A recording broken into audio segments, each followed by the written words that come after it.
आपल्यासोबत काँग्रेसचे ज्येष्ठ नेते विलास मुत्तेमवार आहेत। विलासजी, आज नितीन गडकरी जे भाजपचे उमेदवार आहेत त्यांनी आपला वचननामा पुढील 5 वर्षासाठीचा जनतेसाठी प्रकाशित केला आणि त्याच्यामध्ये त्यांनी नागपूर शहराला जागतिक दर्जाचा शहर बनवू पुढील 5 वर्षामध्ये आणि जे उरलेली कामं आहेत ते करून देशातील पहिल्या 5 शहरांमध्ये नागपूरचा समावेश होईल अशा पद्धतीचा विकासाचा मॉडेल त्यांनी सांगितलं।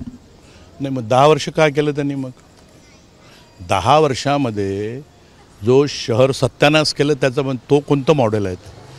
आणि तो आता म्हणजे आम्ही तर टॉप 10 मध्ये हे शहर होतं, तो 27व्या क्रमांकावर गेला एवढा विकास करून त्यांनी। या विकासाचाच तर परिणाम आहे की आता 27 वरून 5 वर देणार आहे।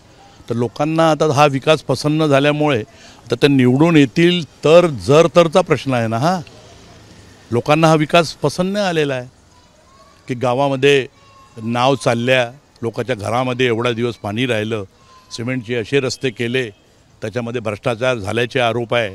तर आता अजून असा विकास करून अधिक भ्रष्टाचार ते आता लोकांना पसंत नाही आहे।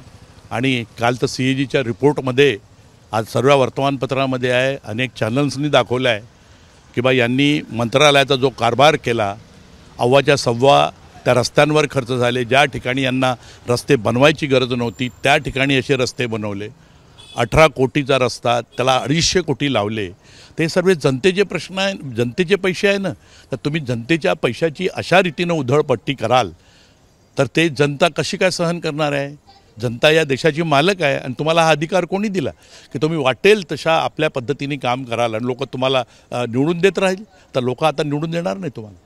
नागपूरमध्ये तर भाजपचा आणि भाजपचे उमेदवार नितीन गडकरी यांचा दावाच आहे की भरपूर विकास झाला आहे। लोकही म्हणतात आता जसं मेट्रो आहे, सिमेंटचे रस्ते आहे किंवा विविध शिक्षण संस्था आलेल्या आहेत, विविध पद्धतीचे काही सोय जे आहेत ते नागपूरमध्ये उपलब्ध झालेले आहे। तर तो विकास आम्ही केला म्हणूनच पुढील 5 वर्षासाठीचा आशीर्वाद म्हणून राहिलो।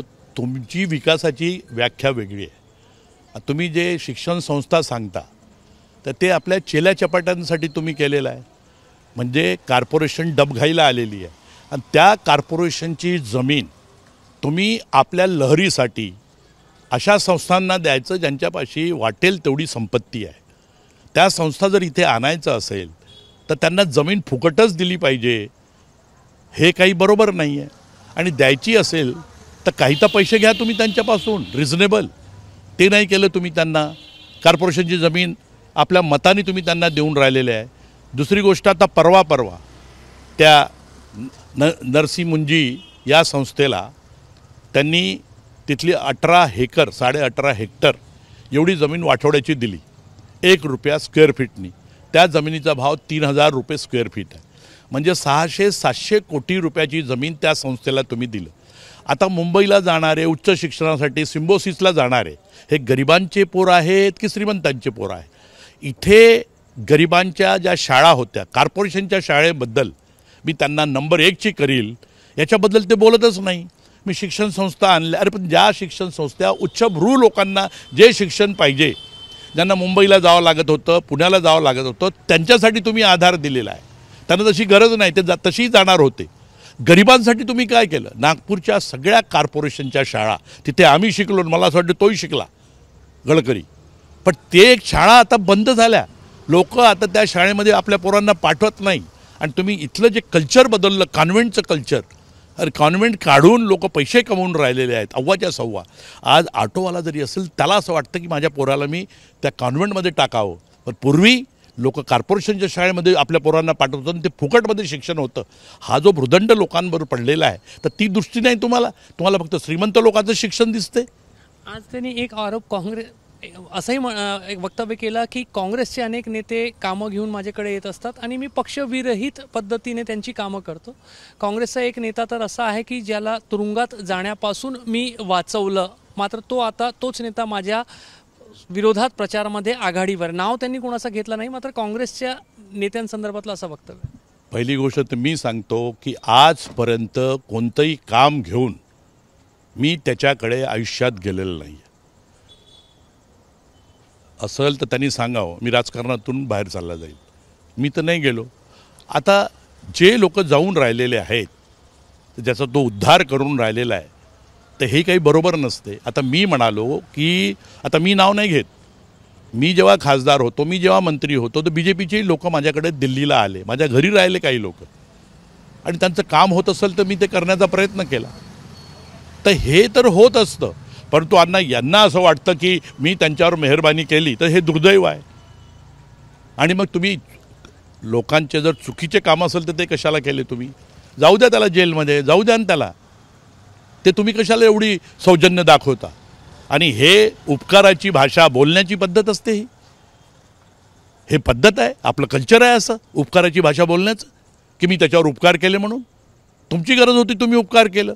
आणि आजही काँग्रेसवाल्यांना फोन करते की पहा जरा यावेळेला मला सांभाळून घ्या म्हणून. त्याच्या लोकांचे काँग्रेसवाल्यांकडे फोन जाऊन राहिलेले आहेत. असं होत आहे? अरे असं होत आहे. मुजोरी करेल तर मी सांगून देईल कोणाकडे यांच्या माणसांनी फोन केले म्हणून, जबाबदार माणसांनी फोन केले. आता याचे दिवस या निवडणूक चालू निवडणुकीमध्ये फोन करणं सुरू आहे.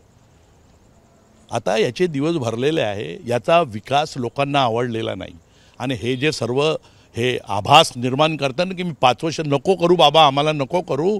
24 तास पाणी देत आमच्या नागपूरला 24 तास पाणी मिळतं. आणि इथेही मगाशी बोललेत ते, मी ऐकलं आहे. ते किती खोटं बोलतो तो. त्याच्या घरी 24 तास पाणी येते, पण दुसऱ्याच्या घरी 24 तास पाणी येत नाही. केंद्रीय मंत्री असा खोटा बोलतो. खोटं बोलणाऱ्या माणसावर कोणतं कलम लागते माहिती आहे तुम्हाला? 10 वर्षापासून खोटं बोलून राहिला. नंबर 1चा खोटारडा आहे. भ्रष्टाचाराचे आरोप लागलेले, CAGने लावलेले आहे. अशा भ्रष्टाचारी माणसाला पुन्हा निवडून देणार आहे का? देशाला बंठाबोळ करायचा आहे का? तर काँग्रेसचे अनेक लोक कामासाठी माझ्याकडे येतात आणि एका नेत्याला मी तुरुंगात जाण्यापासून वाचवलं. नितीन गडकरी यांच्या या वक्तव्यासंदर्भात काँग्रेसचे ज्येष्ठ नेते विलास मुत्तेमवार यांनी तीव्र संताप व्यक्त करत अनेक आरोप जे आहेत ते गडकरींवर केलेले आहेत. कॅमेरामॅन अतुल हिरडेसह रजत वसिष्ठ, ABP माझा, नागपूर. ABP माझा, उघडा डोळे बघा नीट.